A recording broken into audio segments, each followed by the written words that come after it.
A very good day to all my dear students. आज हम class 10th की प्रश्नावली 4.2 करेंगे। तो देखिए बच्चों, इसका पहला प्रश्न, गुणनखंड विधि से निम्न द्विघात समीकरणों के मूल ज्ञात कीजिए। तो ये जो आपको द्विघात समीकरण दे रखे हैं, इनके आपको मूल ज्ञात करने हैं। अब बच्चों, मूल क्या होते हैं? मूल जो होते हैं वह ऐसी वास्तविक संख्याएं होती हैं जिनको अगर हम x की जगह पे रखते हैं, यानी चर के स्थान पे रखते हैं, तो ये जो समीकरण है यह पूरा समीकरण 0 हो जाता है। तो हमको वही मूल ज्ञात करने हैं। तो चलिए करते हैं। कैसे करेंगे? गुणनखंड विधि से। देखिए क्या करते हैं, जो x का गुणांक होता है उसको हम दो भागों में विभाजित करते हैं। देखिए कैसे करते हैं, x² माइनस, अब ये जो 3 है, 3 जो है वो x का गुणांक है ना, तो इसको हम दो भागों में विभाजित करेंगे। अभी हम ऐसे ही बना लेते हैं इसको, आपको आगे बताएंगे। और ये -10। अब 3 को हमको ऐसे दो भागों में विभाजित करना है जिसको गुणा करने पर कौन सी संख्या आए? गुणा करने पर ऐसी संख्या आए जो अचर संख्या और x² का जो गुणांक है उसका गुणनफल हो।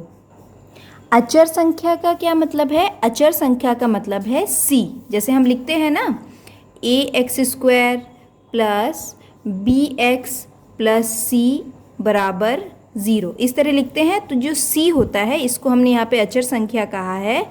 तो इस c का गुणा और a का गुणा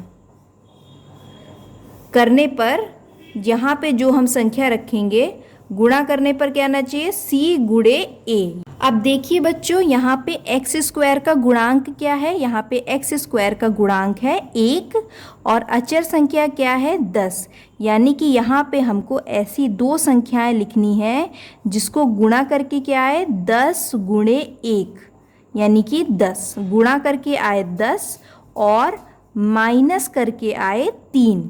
क्यों माइनस करके? क्योंकि यहाँ पे निशान वो लगता है जो अचर संख्या के आगे निशान होता है, तो वही हम निशान यहाँ लगाते हैं। तो हम यहाँ पे लिख सकते हैं 5 - 2। यहाँ पे x बाहर रख देंगे, जो x है इसको यहाँ रख देंगे। तो देखिए बच्चों, 5 - 2 करेंगे तो क्या आएगा? 3, और 5 गुणे 2 करेंगे तो क्या आएगा? 10। 10 ही तो आना चाहिए, क्योंकि ऐसी संख्या आनी चाहिए जो x² का गुणांक और अचर संख्या दोनों को गुणा करके आए। तो 5 2 ज़ा 10, 10 आ रहा है, और 5 - 2 3 भी आ रहा है। अब हम क्या करेंगे, इसको x² माइनस 5 का इसमें गुणा करेंगे तो यह हो जाएगा 5x, माइनस माइनस क्या हो जाएगा? प्लस, और 2x -10। ठीक है।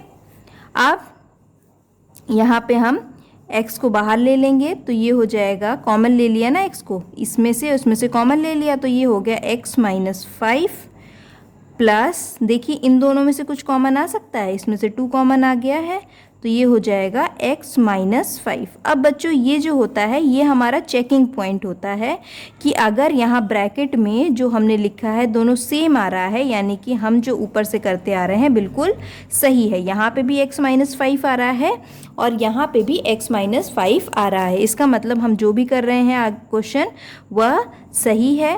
अब क्या करेंगे हम लोग, एक तो ले लेंगे x -5 और एक तरफ ले लेंगे x + 2। ठीक है। अब देखिए बच्चों, यहाँ पे इक्वल टू में 0 भी था सब में, तो ये हम लगाना भूल गए, तो यहाँ पे लगा देंगे। अब हम क्या करेंगे, x -5 को एक बार 0 के बराबर रखेंगे तो x -5 = 0। तो x बराबर क्या आ जाएगा? इधर चला जाएगा 5, तो x बराबर 5। इसी तरह x + 2 को भी 0 के बराबर रख देंगे तो ये हो जाएगा x बराबर -2। तो इसके दो मूल निकल आए, कौन कौन से? 5 और -2। तो यही इसका आंसर हो जाएगा। इसी तरह से हम इसको निकालेंगे। अब ये देखिए ये वाला क्वेश्चन, इसको भी हम बिल्कुल वैसे ही करेंगे। 2x² प्लस अब जो x का गुणांक है, क्या है x का गुणांक, यहाँ 1 है, तो इसको हम दो भागों में विभाजित करेंगे। यहाँ लिख देंगे x माइनस 6 इक्वल टू 0। यहाँ निशान कौन सा आएगा, यहाँ आएगा माइनस का निशान। क्यों, क्योंकि अचर संख्या के आगे माइनस का निशान है। तो अब हमको एक को ऐसे दो भागों में विभाजित करना है जिसको गुणा करके क्या है, गुणा करके 12 आए, क्योंकि 6 2 ज़ा 12, ठीक है, 6 2 ज़ा 12, 12 आना चाहिए गुणा करके, और माइनस करके आना चाहिए 1, क्योंकि यहाँ पे x का गुणांक है 1। तो हम लिख सकते हैं 4 और 3, 4 माइनस 3 करेंगे तो 1 आएगा, और 4 3 ज़ा 12 हो जाएगा। तो ये हो जाएगा 2x² plus 4x minus 3x minus 6 equal to 0। अब देखिए इसमें से अगर हम 2x कॉमन ले लें तो अंदर बचेगा x प्लस 2, और यहाँ पे अगर हम माइनस 3 कॉमन ले लें तो अंदर बचेगा x प्लस 2।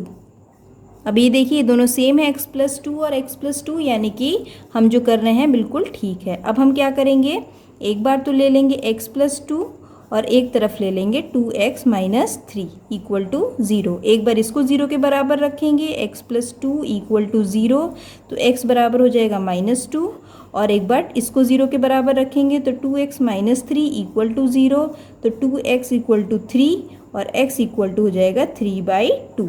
तो ये हमको इसके दो मूल निकल आए हमारे, -2 और 3/2। अब देखिए बच्चों इसका थर्ड पार्ट में बिल्कुल वैसे ही करेंगे। √2x² प्लस, अब ये 7x है तो 7 को हम दो भागों में विभाजित करेंगे, तो यहाँ हमने ब्रैकेट बना दिया है, प्लस 5√2 इक्वल टू 0। अब यहाँ पे साइन कौन सा आएगा, प्लस का कि माइनस का, प्लस का साइन आएगा, क्योंकि अचर संख्या के सामने प्लस का साइन है, तो यहाँ पे प्लस का साइन आएगा। यानी कि हमको ऐसे दो नंबर चाहिए जिनको जोड़ने पर 7 आए और गुणा करने पर क्या आए, देख लेते हैं गुणा करके, इसको और इसको गुणा करके देख लेते हैं। यहाँ पे देख लें तो ये हो जाएगा √2 इंटू 5√2। तो देखिए √2 इंटू √2 क्या हो जाएगा, 2, यानी कि 5 इंटू 2 यानी कि 10। तो गुणा करके क्या आना चाहिए, गुणा करके आना चाहिए 10 और प्लस करके आना चाहिए 7। तो ये हो सकता है 5 और 2। तो गुणा करेंगे, 5 2 ज़ा 10 आ रहा है और 5 को 2 में जोड़ रहे हैं तो 7 आ रहा है।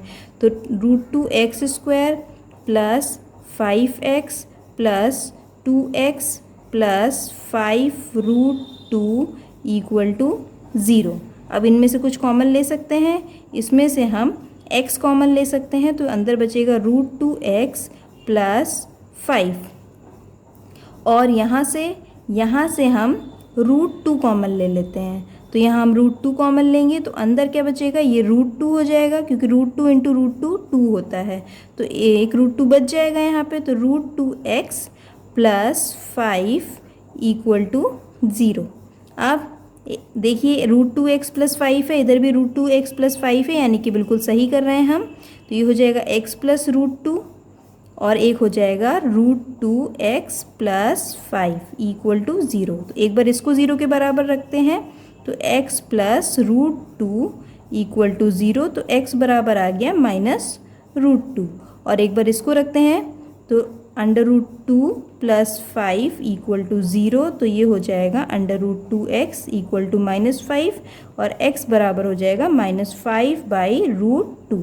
यानी कि इसके दो मूल निकल आए, एक तो -√2 और एक निकल आया -5/√2। जनरली हम क्या करते हैं कि जो √2 होता है उसको हम हर में नहीं रखते हैं, तो क्या करेंगे, हम ऊपर भी √2 से मल्टीप्लाई कर देंगे और नीचे भी कर देंगे। तो क्या मिलेगा हमको, ये मिल जाएगा -5√2 अपॉन √2 इंटू √2 कितना हो जाएगा 2। तो इसके ये दो मूल निकल आए, एक तो -√2 और एक -5√2 अपॉन 2। अब देखिए बच्चों इसका फोर्थ पार्ट,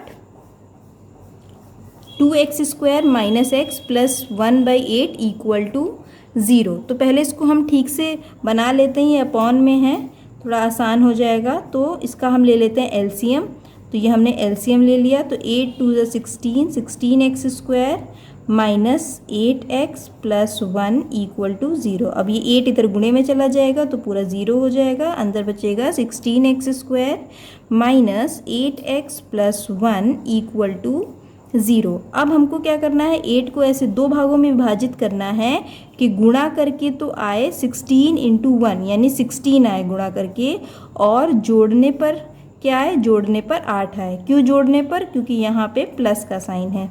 तो 16x² माइनस, यहाँ पे हम छोड़ देते हैं अभी खाली जगह, x प्लस 1 इक्वल टू 0। अब यहाँ पे क्या, कौन सा निशान आएगा, प्लस का आएगा, क्योंकि अचर संख्या के आगे प्लस का निशान है।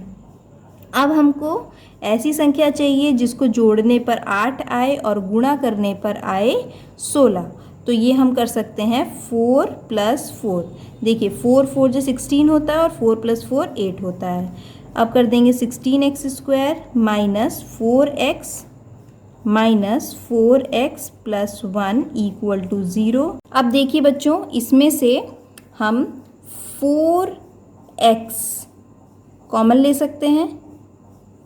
इसमें से अगर हम 4x कॉमन ले लेंगे तो अंदर बचेगा 4 4 जो 16, ये 4x बचेगा और ये पूरा 4x कॉमन आ गया तो 4x माइनस 1। इन दोनों में से कुछ कॉमन ले सकते हैं, इसमें से हम माइनस 1 कॉमन ले लेते हैं। तो अंदर क्या बचेगा, अंदर बचेगा 4x माइनस 1। जब माइनस कॉमन ले लेते हैं तो जो प्लस का होता है वो माइनस में बदल जाता है और जो माइनस का होता है वह प्लस में बदल जाता है। तो ये माइनस है ना, तो ये प्लस में बदल गया और ये प्लस था तो ये माइनस में बदल गया। अब ये देखिए 4x माइनस 1, 4x माइनस 1 यानी कि बिल्कुल ठीक कर रहे हैं हम। तो एक बार तो ये वाला ले लेते हैं 4x माइनस 1 और ये हो गया 4x माइनस 1 इक्वल टू 0। एक बार इसको 0 के बराबर ले लेंगे तो 4x माइनस 1 इक्वल टू 0। तो ये हो जाएगा 4x इक्वल टू 1, x बराबर आ जाएगा 1/4। और इसी तरह इसको भी ले लेंगे हम 0 के बराबर, तो 4x माइनस 1 इक्वल टू 0। तो 4x इक्वल टू 1, तो x बराबर आ जाएगा 1/4। तो इसके दो मूल निकल आए और दोनों ही मूल एकदम सेम है, x बराबर 1/4 और x बराबर 1/4, यानी कि यही इसका आंसर होगा। अब देखिए बच्चों, इसका 5th पार्ट बिल्कुल वैसे ही करेंगे। 100x² माइनस, यहाँ पे हमने जगह छोड़ दी, यहाँ लिख दिया x प्लस 1 इक्वल टू 0। यानी कि अब हमको ऐसा नंबर चाहिए जिसको जोड़ने पर 20 आए, क्योंकि यहाँ पे प्लस का साइन है तो यहाँ पे भी प्लस का साइन ही होगा। तो जोड़ने पर तो 20 आए और गुणा करने पे क्या आए, 100 गुणे 1 तो हो जाएगा 100। यानी कि गुणा करने पर 100 आए, जोड़ने पे 20 आए, तो हो सकता है 10 प्लस 10। 10 को जोड़ने पे 20 आएगा, गुणा करने पे आएगा आपका 100।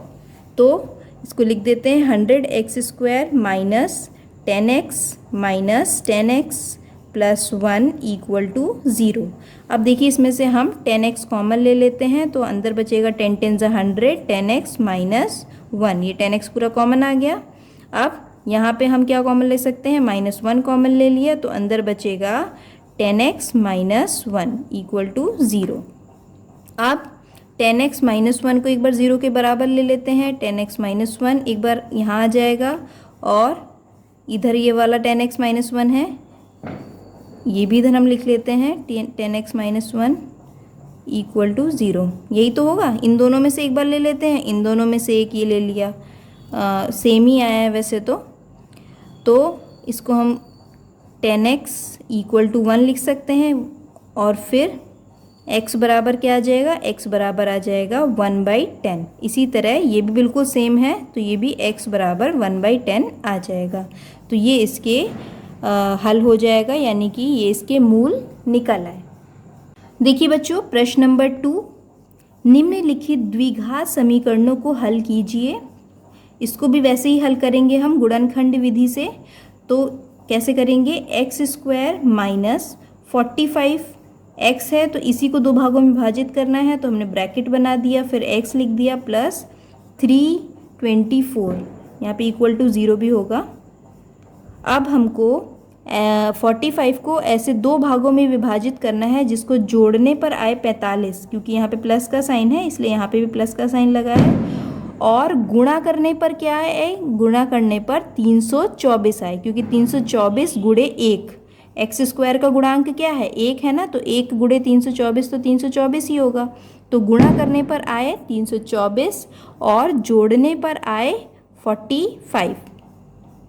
तो हम ऐसा नंबर ले सकते हैं, ये हो सकता है आपका 9 + 36।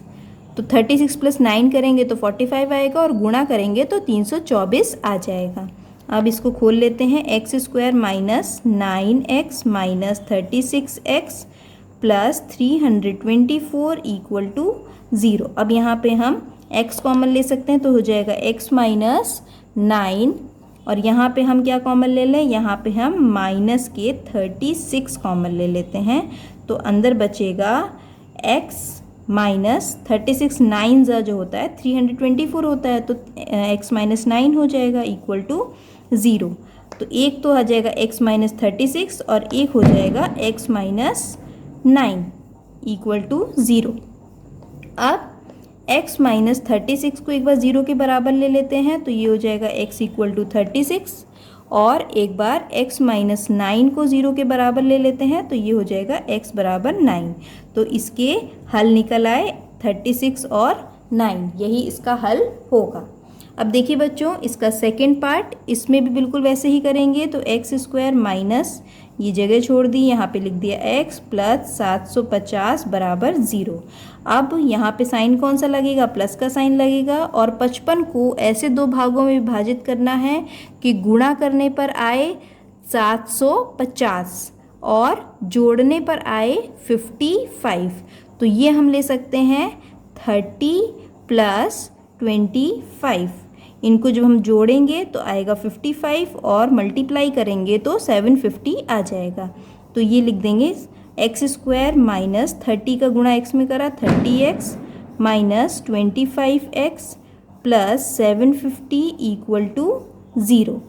अब इन दोनों में से कुछ कॉमन ले सकते हैं, x ले लिया तो ये हो जाएगा x माइनस 30 और इन दोनों में से कुछ कॉमन ले सकते हैं, इसमें हम माइनस के 25 कॉमन ले लेते हैं। तो अंदर क्या बचेगा, अंदर बचेगा x माइनस 30। क्यों, क्योंकि 25 30 जा 750 होता है। अब यहाँ पे ले लेंगे हम x माइनस 25 और यहाँ पे ले लेंगे x माइनस 30 बराबर 0। तो x बराबर आ गया 25 और x इक्वल टू आ गया इधर 30। तो यही इसके दो हल निकल आए।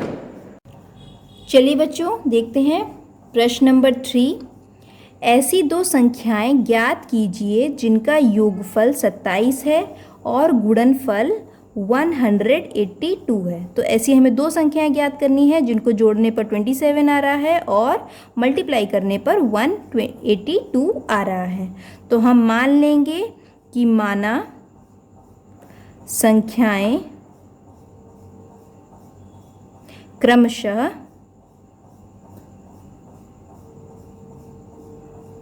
x और 27 माइनस x है। ये हमने मान लिया, मतलब एक संख्या x है, दूसरी संख्या 27 माइनस x है। क्यों माना है हमने 27 माइनस x, क्योंकि अगर एक x है, देखिए जैसे हम बोलते हैं कि कोई दो संख्या है जिनको जोड़ने पर मान लीजिए 5 आ रहा है, ठीक है, और उसमें से एक संख्या मालूम है आपको 3 है, तो दूसरी संख्या कैसे निकालोगे आप, 5 माइनस 3 तो करोगे तो 2 आएगा। तो उसी तरह हमने माना है कि अगर कोई दो संख्या है जिनको जोड़ने पर 27 आ रहा है, तो एक अगर x है तो दूसरी कैसे निकालोगे, टोटल में से वो वाली संख्या माइनस कर दोगे तो दूसरी संख्या अपने आप निकल आएगी। तो वही हमने मान लिया है कि माना संख्याएं क्रमशः x और 27 माइनस x है। अब वह क्या कह रहा है कि इन दोनों संख्याओं का गुणनफल कितना आ रहा है, 182 आ रहा है, यानी कि दोनों को गुणा करने पर 27 माइनस एक्स और x को गुणा करने पर आ रहा है 182। तो दोनों को गुणा कर देते हैं, x into 27 minus X equal to 182। हाँ तो बच्चों इसमें मल्टीप्लाई कर देंगे तो ये हो जाएगा 27x minus X square equal to 182। ऐसा करते हैं, माइनस कॉमन ले लेते हैं तो ये एक्स स्क्वायर है, ये प्लस का हो जाएगा तो यहाँ हमने माइनस कॉमन ले लिया, तो ये हो जाएगा माइनस के 27x plus X square equal to 182। अब ये माइनस जो है इधर भेज देंगे तो ये माइनस का 182 हो जाएगा। तो हम क्या करेंगे, X square minus 27x equal to minus 182। अब 182 को इधर ले आते हैं तो ये हो जाएगा X square minus 27x plus 182 equal to 0। अब बच्चों यह एक द्विघातीय समीकरण बन गया है। इसको अब हम सॉल्व करेंगे गुणनखंड विधि से। तो एक्स स्क्वायर माइनस 27x है तो इसको हम दो भागों में विभाजित करेंगे। यहाँ x लिख लेते हैं प्लस 182 इक्वल टू 0। अब यहाँ पे साइन कौन सा आएगा, प्लस का साइन आएगा, क्योंकि अचर संख्या के सामने प्लस का साइन है। अब 27 के हमें ऐसे दो गुणनखंड करने हैं जिसको जोड़ने पर तो 27 आए और गुणा करने पर आए 182। तो ये हम कर सकते हैं 13 और 14। तो 13 और 14 को जब हम जोड़ेंगे तो 27 आएगा और मल्टीप्लाई करेंगे तो 182 हमको मिल जाएगा। तो अब X square minus 13x minus 14x plus 182 equal to 0। अब ये देखिए इसमें से x कॉमन ले लेते हैं तो यहाँ पे मिल जाएगा हमको x माइनस 13 और यहाँ पे हम कॉमन ले लेंगे माइनस के 14। तो यहाँ हमको मिलेगा x माइनस 13 14 ज़ा 182 होता है, इसलिए यहाँ 13 बचा इक्वल टू 0। अब यहाँ पे एक बार तो x माइनस 14 बराबर 0 ले लेंगे, x माइनस 14 बराबर 0, और एक बार x माइनस 13 बराबर 0। तो जब हम x माइनस 14 बराबर 0 लेंगे तो x बराबर आ जाएगा 14 और यहाँ पे आ जाएगा x बराबर 13। तो एक तो हमारी संख्या हो गई 13 और एक संख्या हो गई 14। इन दोनों का देखिए गुणनफल 182 आएगा और जोड़ने पर क्या आएगा, 27 आएगा। तो यानी कि यह बिल्कुल सही आंसर है। देखिए बच्चों, आते हैं प्रश्न नंबर 4 की ओर। दो क्रमगत धनात्मक पूर्णांक ज्ञात कीजिए जिनके वर्गों का योगफल 365 हो। यानी कि क्रमगत धनात्मक पूर्णांक। क्रमगत का क्या मतलब होता है, क्रमगत का मतलब होता है लगातार। लगातार यानी कि जैसे 1 2 3 4 ये जो होते हैं यह लगातार है। अगर मैं कहूँ 3 के बाद लगातार अगला नंबर क्या होगा, क्रमगत नंबर कौन सा होगा, क्रमगत संख्या कौन सी होगी, तो होगा 4। तो बच्चों अगर वह कह रहा है कि दो क्रमगत धनात्मक पूर्णांक, तो एक पूर्णांक तो हम मान लेंगे x, तो लिख देंगे कि माना प्रथम पूर्णांक बराबर x, तो द्वितीय पूर्णांक बराबर क्या हो जाएगा, x प्लस 1, क्योंकि 3 में जब हम 1 जोड़ेंगे तभी तो 4 आएगा ना। तो यानी कि अगला जो पूर्णांक होगा वह होगा x प्लस 1। अब ये क्या कह रहा है, दोनों का योगफल कितना है, इनके वर्गों का योगफल, इनके वर्गों का योगफल कितना है 365। यानी कि x का वर्ग हो जाएगा एक्स स्क्वायर और x प्लस 1 का वर्ग हो जाएगा x प्लस 1 का होल स्क्वायर। इनका योगफल दोनों को जोड़ दिया, कितना आ रहा है 365। अब इसको खोल देते हैं तो X square plus a plus B का होल स्क्वायर लगा देंगे तो a square plus B square plus 2ab, तो 2ab यानी कि 2x इंटू 1, तो 2x ही आएगा इक्वल टू 365। अब एक्स स्क्वायर जुड़ जाएगा तो ये हो जाएगा 2x स्क्वायर प्लस 2x। अभी जो 365 है इसको हम इस तरफ ले आते हैं तो माइनस का 365 हो जाएगा और ये हो जाएगा प्लस 1 इक्वल टू 0। तो यहाँ पे आएगा 2x square plus 2x minus 365 plus 1 हो जाएगा माइनस 364 इक्वल टू 0। देखिए बच्चों, ये समीकरण हम और छोटा कर सकते हैं। कैसे, हम इसमें से 2 कॉमन ले लेते हैं। तो यहाँ हमने 2 कॉमन लिया तो अंदर बचेगा x square plus X minus 2 1 ज़ा 2, 2 8 ज़ा 16, 2 2 ज़ा 4 इक्वल टू 0। अब ये जो 2 है इधर भाग में चला जाएगा तो 0 हो जाएगा। तो हमें मिल गया X square plus X minus 182 equal to 0। ये हमें समीकरण मिल गया। अब इसको हम गुणनखंड विधि से सॉल्व कर लेंगे। तो एक्स स्क्वायर प्लस यहाँ पे एक्स का गुणांक क्या है, 1 है, यहाँ पे हमने ऐसे कर दिया, यहाँ एक्स लिख लिया, माइनस 182 इक्वल टू 0। अब यहाँ लगा देंगे हम माइनस, क्यों, क्योंकि अचर संख्या के सामने कौन सा साइन है, माइनस का साइन है। अब हमको ऐसी संख्या चाहिए जिसको माइनस करने पर 1 आए। क्यों 1 आए, क्योंकि यहाँ एक्स का गुणांक क्या है, 1 है, और मल्टीप्लाई करने में, गुणा करने पे कितना आए, 182 गुणे 1, क्योंकि एक्स स्क्वायर का गुणा 1 है, यानी कि सॉरी गुणांक 1 है।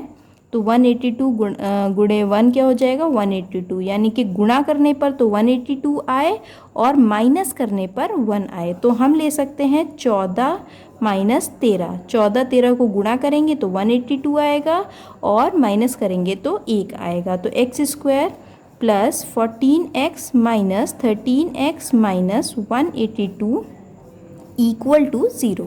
यहाँ हम x कॉमन ले लेंगे तो अंदर बचेगा x प्लस 14, और यहाँ हम माइनस 13 कॉमन ले लेंगे तो अंदर बचेगा x प्लस 14, क्योंकि 13 इंटू 14 होता है 182, और हमने माइनस कॉमन ले लिया है इसलिए दोनों प्लस हो गए हैं अंदर, इक्वल टू 0। तो एक बार तो हम ले लेंगे x माइनस 13 और एक बार ले लेंगे x प्लस 14 इक्वल टू 0। एक बार x माइनस 13 0 के बराबर रख देंगे तो x बराबर आ गया 13, और एक बार x प्लस 14 0 के बराबर रख देंगे तो x बराबर आ जाएगा माइनस के 14। अब बच्चों यहाँ पे क्या बोला था, क्रमगत धनात्मक पूर्णांक। धनात्मक यानी कि पॉजिटिव, मतलब पॉजिटिव ही हो सकता है, नेगेटिव नहीं हो सकता। तो यहाँ पे जो नेगेटिव साइन है इसको हम इग्नोर कर देंगे, नहीं मानेंगे। तो ये जो है 2 नंबर हमको मिल गए, वो हैं 13 और 14। तो बच्चों हमको ये 13 और 14 ये 2 नंबर्स मिल गए हैं, और ये जो हैं क्रमगत धनात्मक पूर्णांक भी हैं, और इनके वर्गों का योगफल 365 भी आएगा। तो ये इसका आंसर हो जाएगा। देखिए बच्चों प्रश्न नंबर 5, एक समकोण त्रिभुज की ऊंचाई इसके आधार से 7 सेंटीमीटर कम है। यदि कर्ण 13 सेंटीमीटर का हो तो अन्य 2 भुजाएं ज्ञात कीजिए। समकोण त्रिभुज कौन सा त्रिभुज होता है, समकोण त्रिभुज वह त्रिभुज होता है जिसका एक जो कोण है वह 90 डिग्री का हो। तो यानी कि इस तरह का अगर त्रिभुज है ABC, ये जो है कोण ये 90 डिग्री का है, तो ये जो होगा समकोण त्रिभुज होगा। अब वह क्या कह रहा है, वह कह रहा है कि एक समकोण त्रिभुज की ऊंचाई इसके आधार से 7 सेंटीमीटर कम है। यदि कर्ण 13 सेंटीमीटर का हो तो अन्य 2 भुजाएं ज्ञात कीजिए।